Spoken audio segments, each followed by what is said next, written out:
Connecting an Oculus Quest 2 to a PS5 is something many people try when they want to experience VR on their console, but it can quickly become confusing.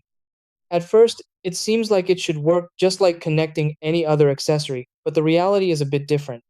The PS5 is designed to work with PlayStation VR hardware, while the Quest 2 is a standalone headset with its own system. Because of this, there's no direct or official way to pair them like a controller or headset. That doesn't mean you're completely out of options, though you can still use certain workarounds depending on what you're trying to achieve. The key is understanding what is and isn't possible so you don't waste time trying methods that won't work. Try these. Step 1. Understand that Oculus Quest 2 cannot directly connect to PS5. Step 2. Use a capture card or remote play workaround if you want to view PS5 content. Step 3. Install PS Remote Play on a PC or supported device. Step 4. Connect your Quest 2 to the PC using AirLink or a USB cable. Step 5. Stream your PS5 screen to the PC and view it inside the headset.